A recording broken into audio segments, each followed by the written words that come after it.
Et le voilà avec nous après cette remontée du Chaunal sous la pluie. Un vrai temps breton. Bienvenue à toi, Thomas. Soyons honnêtes, on avait peut-être imaginé te voir déçu. Et en fait, quand on t'entend tout à l'heure sur le ponton, eh bien, c'est un homme heureux finalement qui arrive. Bien sûr, j'avais vraiment hâte d'être parmi vous, d'arriver, de finir ce tour du monde. Donc beaucoup de bonheur, beaucoup de fierté, très fier de mon équipe. Je suis fier de moi aussi parce que il y a eu mais comme pour beaucoup de bateaux, beaucoup de concurrents, plein de péripéties et finalement j'ai réussi à garder et à mettre l'énergie du début à la fin. Et donc je suis très très fier de ça. C'est sûr que on s'est préparé depuis 3-4 ans pour la gagne, pour aller chercher jouer les premiers rôles sur cette course. Ça a été le cas, un peu. Mais il y a quelques gaziers là qui ont été bien meilleurs et qui ont fait une course formidable, incroyable. Mais j'ai pas envie d'être déçu.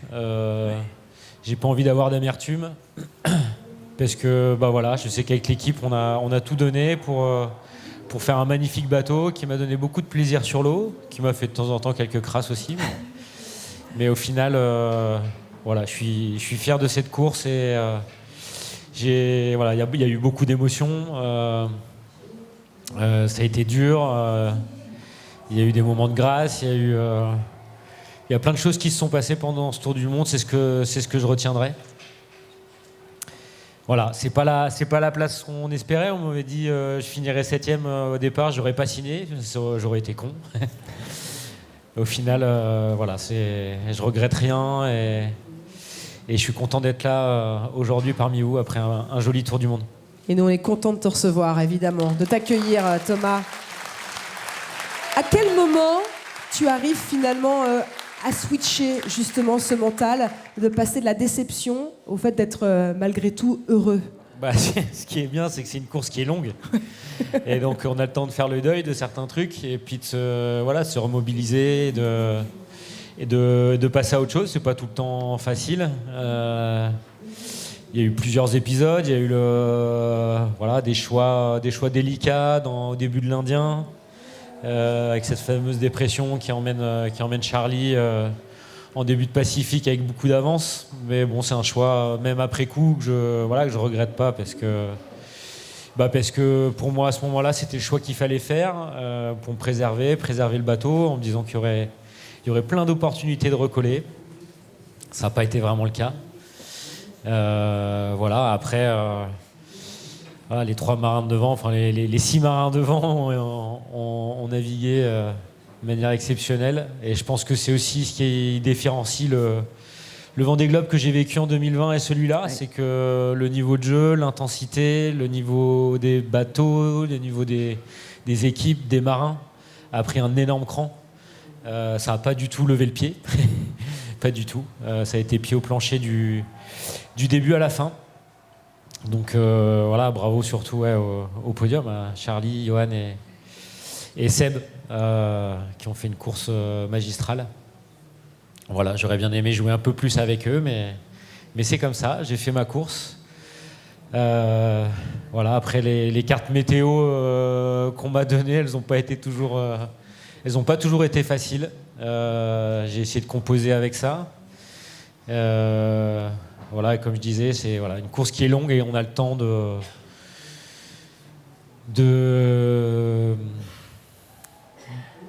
switcher, ou en tout cas bien sûr il y a des moments où on est déçu, mais de rebasculer, de se remobiliser. Et c'est important de le faire parce que je sais tout le travail qu'il y a eu derrière par toute l'équipe pour préparer ce bateau, qui a été impeccable du début à la fin. Des petits soucis de voile, bien sûr, mais sinon le bateau revient et je pourrais repartir avec. Des partenaires qui m'ont fait aussi confiance.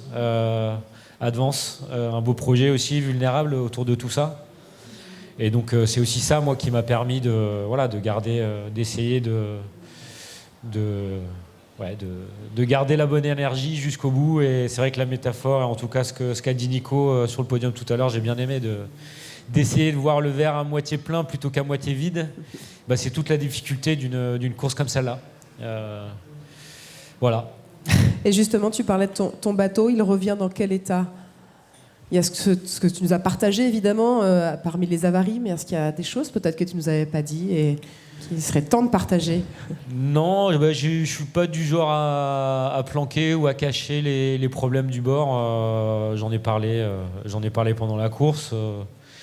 Non, mais les deux moments un peu effrayants que j'ai eus, c'est le J2, donc la voile principale sur l'été principal, qui se déchire au pire moment de la course. C'est vrai que c'est une voile qui est importante sur toute la remontée de l'Atlantique, parce qu'on a beaucoup de prêts, et particulièrement cette année. Et c'est vraiment la voile qu'il faut. D'ailleurs, on fait d'autres voiles pour le Grand Sud qui nous permettent justement de préserver cette voile. Et c'est vrai que je me fais surprendre dans quelque chose que j'ai pas vu du tout arriver. Le vent qui est monté très fort tout de suite et qui a duré longtemps avec 50-60 nœuds. Et la voile qui explose. Et donc là, c'était vraiment le gros coup dur. À partir de là, j'ai dû revoir aussi ma stratégie. J'ai perdu beaucoup de temps. Le groupe de derrière a recollé et passé devant. Et donc, faut réussir à l'encaisser et garder le moral pour finir la course. Donc ça, ça a été la plus grosse avarie. Après, j'ai eu des petites frayeurs comme un petit blackout total dans le Grand Sud. Et ça, c'est complètement ma faute pour le coup. Vous savez, on a des jauges avec le pourcentage batterie à bord. Et c'est vrai que cette jauge, elle s'est un petit peu décalée dans le temps. Et en fait, j'ai pas chargé mes batteries au bon moment. Et en fait, le bateau s'est coupé. Donc, il faut vous imaginer... à ce moment-là, j'avais 25-30 nœuds de vent au portant avec le bateau qui s'éteint.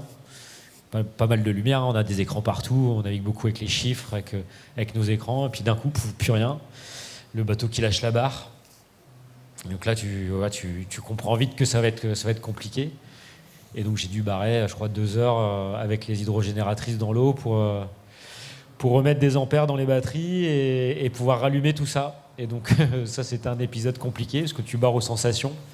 À l'assiette, tu vois rien, parce que forcément, ça arrive, il fait nuit. Donc voilà, cet épisode-là, le J2 qui se déchire, ça a été des moments, les moments techniques les plus compliqués. Après, il y a les épisodes météo qui font que ça recollait toujours un petit peu par derrière, et puis les opportunités pour aller chercher les bateaux de devant ne sont jamais présentées. Voilà, c'est le jeu de la régate et de la course au large. C'est effectivement ça aussi, le Vendée Globe. Thomas, on est en conférence de presse, par conséquent, il y a des questions dans la salle et aussi derrière les écrans. Salut Thomas, François Dastier de l'AFP. Tu as montré ces 3-4 dernières années que tu étais un grand marin qui savait gagner, notamment sur les transats où tu as fait des résultats assez hallucinants. Est-ce que ces dernières semaines, tu as identifié un point précis sur l'exercice du Vendée Globe qui faisait que pour l'instant ça t'échappait un petit peu ou ça te mettait un petit peu plus en difficulté? Je suis resté sur les transats finalement. Non, mais peut-être que le Vendée Globe, c'est pas pour moi. Non, je pense que c'est vraiment une course à part, très différente d'une transatlantique qui est plutôt en mode sprint, sur lequel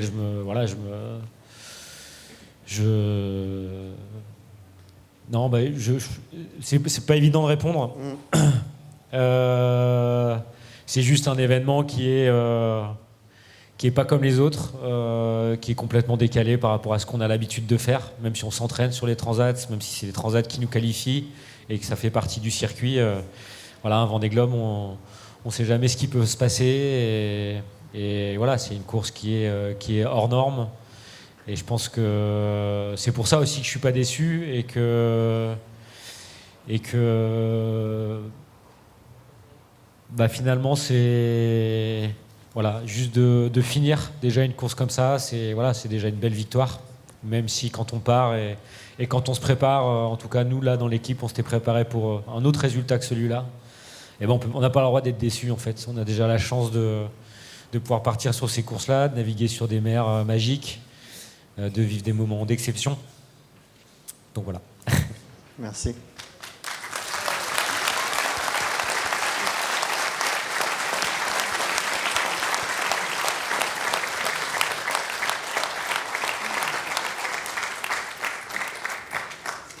Thomas, Johan Richomme a dit à son arrivée, s'est un peu posé la question de ce qui s'était passé. Il avait l'impression que tu avais peut-être décroché, que tu n'étais pas forcément rentré dans ta course. Est-ce qu'il y a eu un moment comme ça? Bon, il est sympa, lui.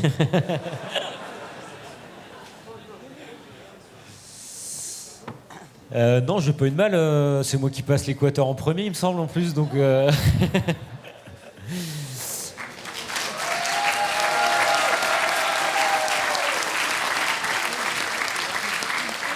Non, je pense qu'il y a évidemment un moment clé météo où on navigue avec Charlie, Johan, moi, Seb, avec un peu d'avance et aux avant-postes en entrant dans l'Indien.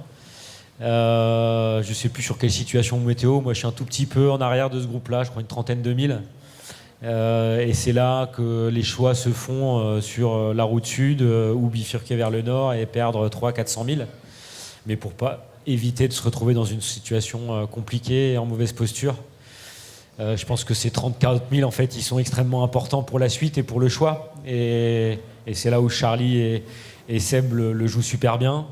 Johan a fait le même choix que moi en partant vers le nord, mais a toujours ce petit 30-40 000 qui finalement se transforme en beaucoup plus. Voilà, après je pense que ça joue aussi sur des choix de voile peut-être ou des choses comme ça, mais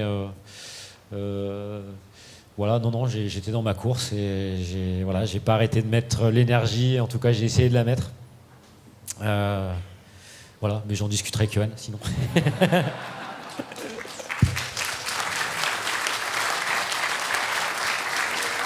Allez, on poursuit avec les questions. Et puis ils ont été meilleurs tout simplement. Enfin, c'est sûr qu'à ce moment-là, dans cette partie du jeu, et voilà, ils sont allés vite. Et c'est ce que je disais tout à l'heure. C'est un sud où ça n'a pas levé le pied, quoi. Et donc, il faut aussi savoir tenir ce rythme-là. Et c'est vrai qu'on sortait aussi d'une semaine folle en Atlantique Sud où c'est allé très très vite. Et effectivement, peut-être qu'à un moment donné. Moi j'avais peut-être plus besoin de rentrer dans ce Vendée Globe du Sud à ce moment-là et que devant ça a continué d'appuyer très fort. Voilà. Ils ont été meilleurs tout simplement, quoi. Thomas, moi j'ai 2 questions pour toi. Il y a quelques jours, tu nous disais que tu te connaissais suffisamment bien pour justement toujours être à la bonne limite, pas te mettre dans le rouge. C'est ton 3e Tour du Monde. 3e Vendée Globe en tout cas. Est-ce que tu as appris des choses sur toi, à défaut de savoir repousser où étaient tes limites, puisque tu le savais déjà? Bien sûr, je pense que je suis pas le même marin qu'en 2020. On a une connaissance des bateaux qui est plus fine, plus précise, et on assume plus les vitesses. Ce qu'on a fait là en 2024, j'aurais jamais été capable de le faire il y a 4 ans. Et donc voilà, je pense que c'est une flotte et un ensemble de marins qui a progressé ensemble là, sur les dernières courses, sur les dernières transats.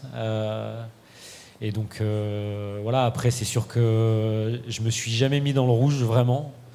Peut-être quand même c'est là, avant l'arrivée, les 3 derniers jours ont été vraiment vraiment durs. Pas beaucoup dormi. Donc là je pense que j'étais vraiment pas loin de mes limites. Mais ouais, je pense que c'est toute une flotte là qui a progressé et qui a passé un énorme cran dans la façon de naviguer sur un tour du monde et dans le maniement de ces bateaux incroyables, quoi. Et alors justement, tu parles de bateau, tu l'as légèrement évoqué au tout début. Tu disais ce bateau, tu l'as fait pour vraiment ressentir du plaisir. Ça a été le cas, vraiment? Ouais, alors tout est relatif. Parce que c'est des bateaux qu'on veut toujours plus rapides. Et en même temps, c'est du coup aussi plus ça va vite, plus c'est inconfortable. Et en même temps, je pense qu'on avait vraiment fait le bon bateau pour naviguer autour du monde. Et ouais, grâce à toute une équipe, grâce à Antoine Coche, je ne sais pas s'il est dans le coin, qui a conçu ce bateau avec nous. Je pense que j'avais vraiment une machine incroyable pour ce tour du monde. Et je confirme. Voilà. Après, il y a des faits de course, il se passe plein de choses. Donc, non, j'ai un bateau d'exception qui m'a donné beaucoup de plaisir. Là, je repense à cette semaine en Atlantique Sud, dans la descente, avec des moyennes incroyables. À toute la partie Pacifique, où finalement, moi, c'était un peu nouveau départ avec le groupe de Jérémy, Nico, Paul, Justine et tout ça.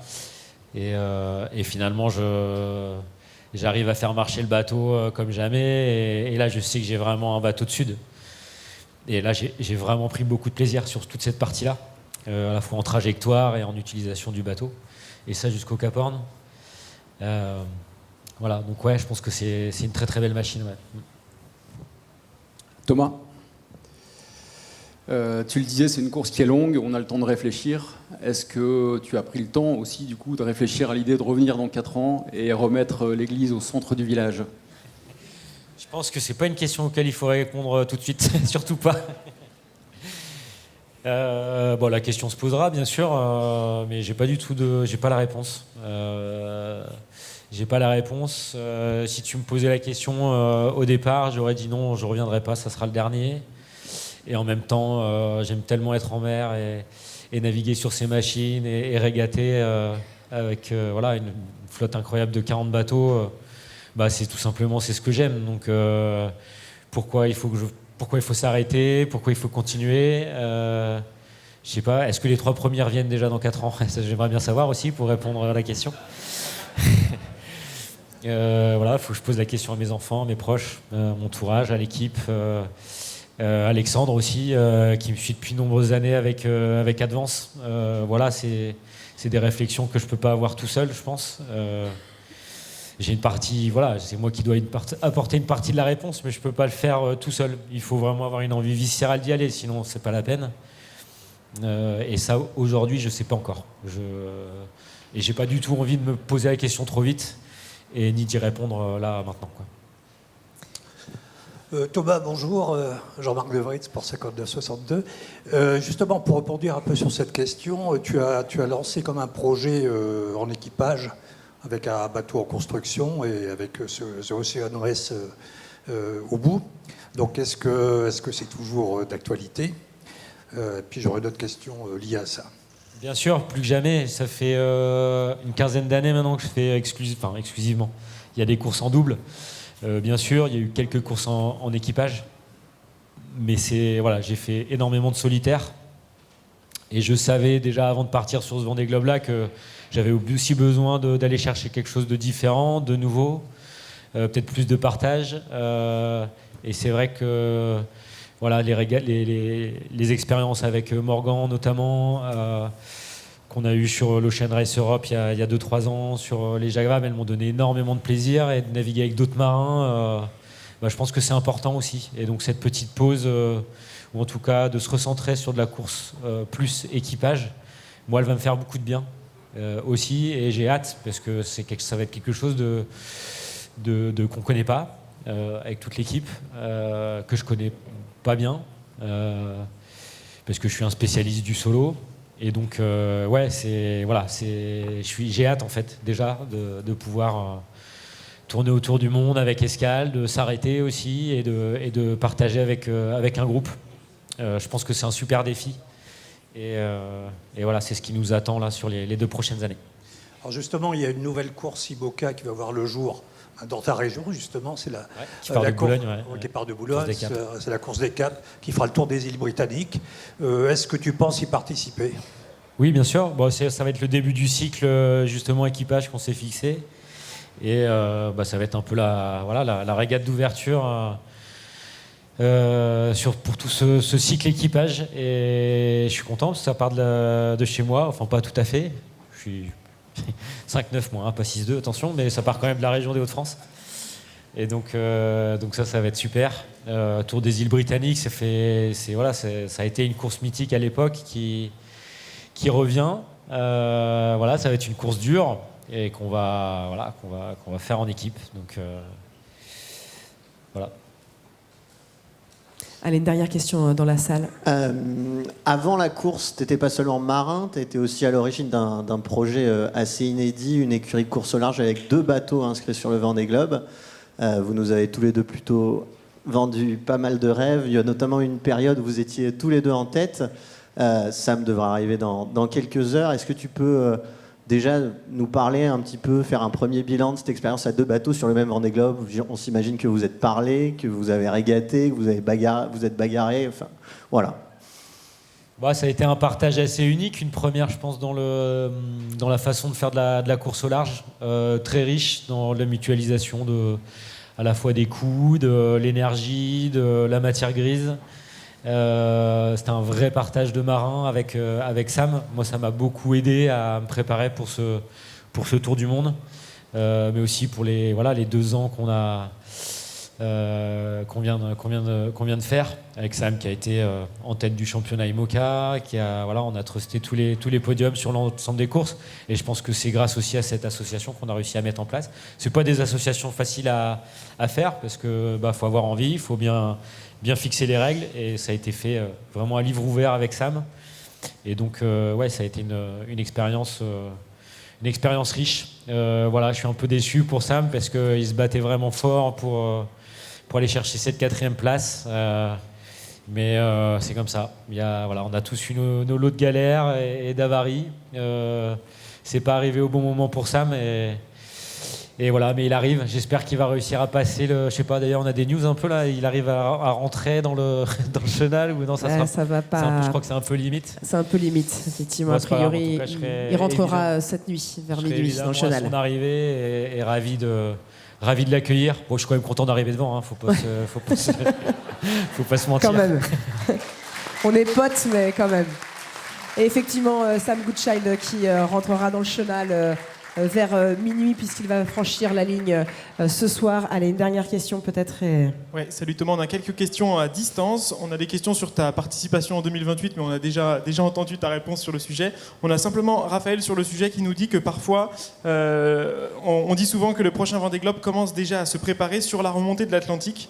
Pour certains skippers, qu'en est-il pour toi? Est-ce que tu te préparais déjà sur la remontée de l'Atlantique?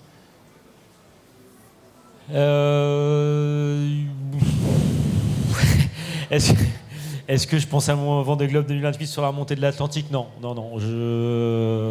Mais évidemment, pour un Vendée Globe, toutes les expériences sont utiles, servent et nous permettent de progresser, d'être meilleurs. Donc oui, et je pense que si jamais je suis présent en 2028, cette remontée de l'Atlantique, j'en tirerai les leçons, et elle sera utile pour être prêt. Et une toute dernière question de Ludovic Sorlo pour Course au large. À quel moment prends-tu conscience que tu ne vas pas gagner la course? Avant le Cap Horn? Ou après, ou plus tôt? Je pense que fin de l'Indien, quand je vois pas vraiment d'ouverture pour recoller avant le Cap Horn, c'est compliqué, même si on espère toujours voir une opportunité s'ouvrir et les premiers s'arrêter. Mais bon, les premiers, ils ont eu une espèce de billard du début à la fin, qui s'est jamais arrêté, et l'opportunité n'est jamais venue. Mais je pense que fin de l'Indien, quand moi je m'arrête dans l'anticyclone, avec les premiers vraiment creusent l'écart très fort, je me dis que c'est compliqué. Ça a été un moment dur de ma course, à ce moment-là. Parce qu'on y va pour la gagne, et qu'à ce moment-là on n'est qu'à mi-tour du monde, et on sait que ça va être très dur, et en même temps j'ai pas perdu au change. Je me suis retrouvé dans un groupe avec Jérémy, Nico, avec des marins excellents, donc je me suis marré vraiment à régater avec eux, et j'ai pris énormément de plaisir à faire une belle trace dans le Pacifique, et puis d'arriver avec un peu d'avance au Cap Horn. C'était vraiment un moment chouette de la course, ouais. Merci Thomas d'avoir été avec nous quand la vulnérabilité devient une force. Merci.